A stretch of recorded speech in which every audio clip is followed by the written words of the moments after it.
And welcome to Bruins Overtime Live, presented by BuyAToyota.com. For offers not seen on TV, visit BuyAToyota.com with Billy and Barry. I'm Sophia. 5-2 the final score, but it was a lot closer than that. 2 empty net goals for the New York Rangers, who ultimately dominated the Bruins in this one. Right. So it was closer score, but after the first period, the Rangers took it to the Bruins. Yeah, they did. Yeah. Boy, did the Rangers do what they wanted to do, and the Bruins did not. A couple of things. First of all, I think the neutral zone for the Bruins, second period on. First period wasn't bad. Now, there were some power plays, so that changed it. But the 1-3-1 of the Rangers, the Bruins did not handle that well at all. Their structure was much better. Much better. And then, as we talked about, the effort and intensity of the Rangers, picking pucks up on the wall, getting them out, doing things significantly better than the Bruins. Yeah, they were. I think a couple of things. Self-inflicted wounds that Brick talked about. To your point, first of all, the last 2 periods, the Bruins only had 12 shots on goal. So that's not enough. No. Secondly, you have a power play. The game's tied 1-1 in the second period late. You have a power play. After good power play in the first, good entries, too. 2:57 left. You have a bad power play. Nothing. And then you have the giveaway goal with 35 seconds left. So now you're down 2-1. You come back and you tie it. That was the third goal, was a killer. Yeah. 40 seconds left. You back in and you give up another goal. You just self-inflicted wounds, and you can't do it against a good team. You can see why this team is, where they are in the playoff or in the standings as well. Good defensive structure. And one thing that I really hope sticks out to the Bruins watching tape. When this team plays well offensively, the Bruins, off of good checking and aggressive checking, their defense have been involved. Lindholm is in. McAvoy was in.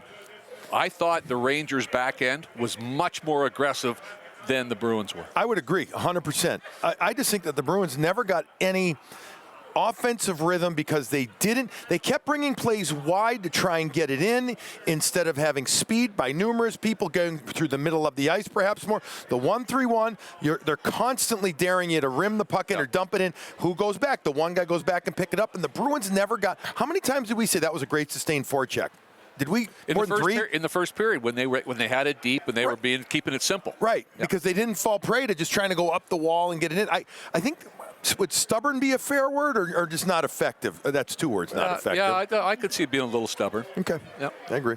Well, all season, now this doesn't happen all the time, but one of the themes was the next shift after goal, and you mentioned that they didn't hold on, and when Adam Fox scored 40 seconds later after Justin Brazeau tied it. I'll let you take this, Barry. Yeah, this was just the end. This is the one where you come on, you got to stand up, you got to be aggressive here. Billy, you know how it is. You're on the bench, and it's like, okay, guys, we go out, we can't get scored against here. We got the momentum. Let's keep it going. 2 guys get caught high. Look at the Rangers. They're all over the place. There's nobody standing still whatsoever. They move it over here in Fox, and he just waits.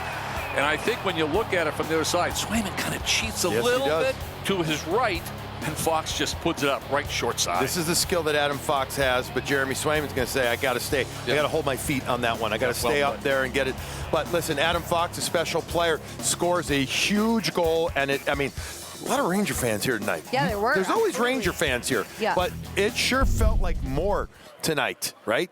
Middle of the week. What night is it? Thursday? Thursday. Yeah, it's kind of a weekend.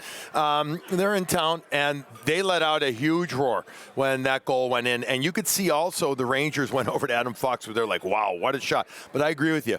Swayman came off that post just a little bit right there. But that's that coil line on the ice, too, there, Barry. They can't allow that to happen after Brazeau had just tied this game up. You could also, as you were talking about the Rangers fans being euphoric, you could feel the Bruins fans go, oh, no, here we go again. At 40 seconds, like you were just ready to get the momentum going. It's like, okay, now you're back in. This is going to be a great third period. And all of a sudden, that just took out all the oxygen in the building. Definitely deflates the team and, of course, the fans in the building. But we do want to highlight Justin Brazeau and show the goal where he tied it up. We highlighted him in pregame. He's been really good for this team. He has. He continues to show his strength, and not just physical strength, but also his understanding of where he needs to be, how he needs to play. Nice little entry here. They kind of get it going. All right, now the Bruins are going to recover it. Brazeau, right there, the first push on K'Andre Miller was excellent, and then he's going to get himself eventually watch 55 right there. Come to middle ice, get position, and K'Andre Miller is a big man, Barry. You're talking 6'4", 200 plus, and Brazeau at 6'6", 220 gets on inside position. He gave him a nudge, reset, came back from middle ice to low ice, and got inside leverage right there. and is able to hammer it in. I really thought he kept it pretty simple, Billy, which is one of his strengths, and I mean that in a positive way. As we talk about the Rangers not having two of their top defensemen, look at right here, good position as you talked about, but he's not going to be pushed off. He's going to sit there and he's going to fight up just like Marchand did on the backside. But there's no Lindgren and there's no Trouba. What does he do very well? He keeps it below the red line. He keeps it down below the goal line. He keeps things close into the net to take advantage of it. And Barry, how about this? For kids listening or watching out there, where is his stick? He never brings it up, right? He never gets it above the waist. In fact, it's always below the knees and down below. That helps him frame up. That helps him anchor up, so to speak. Keeps it low, gets the leverage right there, and then puts it in. He's been really good the last couple. Yeah, look at that. The last 2 games, 4 points, 3 goals, 1 assist, a +3 rating. I was paying attention to his shots, and he's getting them on there. 10 shots on goal and power play points as well. So that's good for Justin Brazeau, but unfortunately for the Bruins, they really couldn't get through that well with the Rangers' defense and the way that they were kind of suffocating them and playing them. Rangers play a 1-3-1. Peter Laviolette likes to play. What that means is you've got one guy always back here.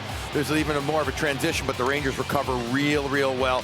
And when the puck went to the wall, as we already said, second and third period in particular, Bear, the Bruins did not win enough of those battles. Here, Rangers number back again. They're gonna seal the wall. They're gonna get it out. I mean, the Bruins in the third period in particular kept trying to make plays at the blue line. Here you go again. All right, the 1-3-1. The right shot's the one going back. Look at the numbers coming back through the middle. They absolutely controlled play in the neutral zone and just inside their own blue line. You can see why they've been playing so well on the road of late. They had a lot of good structure, even without 2 top defensemen. They still had it. That meant they had to, rely a little bit more on their forwards to help them out. They had layers. They had structure. They never allowed the Bruins to have any sustained action. And when they did get it in their end, Billy, it felt like it was one shot, you're done, and bang, out they come. You were lucky if you got one shot. You pointed out 12 shots the last 2 periods, right? I mean, that was it there. And I give the Rangers are coming off a loss. They've been playing pretty well, but they come off a loss to a really good team at home in the Winnipeg Jets. And I think that got their antenna up. They said, wait a second, we need to show that we can beat one of the best. So they looked at the Bruins as one of the best. Yes. And not having Lindgren and not having Trouba, I think, added to that. We're going to stand up for each other here and play that type of really good hockey. Yeah, they're missing some good players, but didn't seem to bother them too much. No, and Artemi Panarin coming into this one with 94 points. Those 3 goals, which are going to show you his hat trick, getting him that much closer to 100. Yeah, and as Brick had said, a couple of them were maybe a little bit lucky, but we say that about Pasta at times too, simply because they're good goal scorers, and that seems to go that way. And Panarin's one of those guys. We talk about it. Schneider here, the Rangers defense getting involved. There's a little bit of a break. It comes right back to him. And as you had said, Billy, Usaka as a screen a little bit, 5-hole.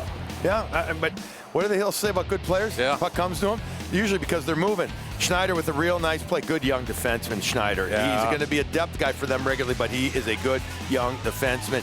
And this is the play where it's going to go off of DeBrusk and in, but Lindholm gets pushed to the back end, and he loses control of the puck. Yeah, it's a tough break off of him, but then really off of DeBrusk. But again, give Panarin credit, getting himself to the front of the net. He's looking to hit Wenberg over there. It goes off DeBrusk and in. All right, you got to deal with it, right? We talked about this. Now here at end of the game, Bruins pull the goalie early, minute left, then he's going to pick it up. 34-2. They pulled their goalie, and Zibanejad scored the first empty netter.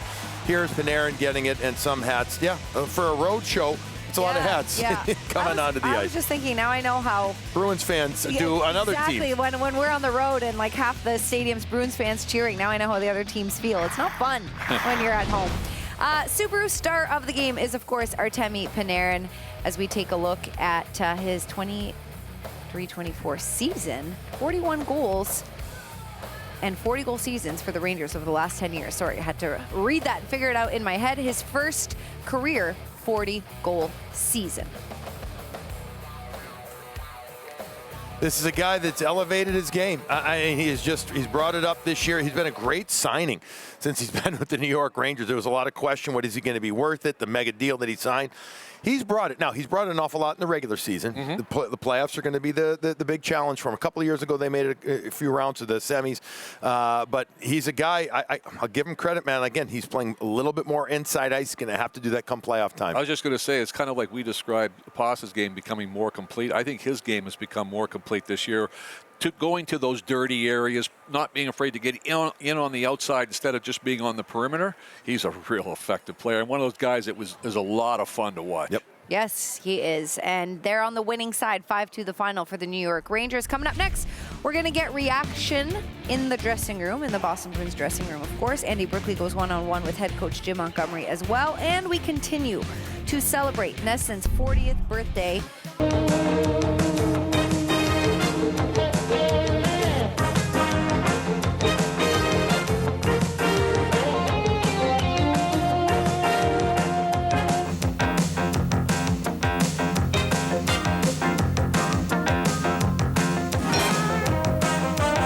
Live from the Garden, Game 4 of the Stanley Cup Finals, live on NESN.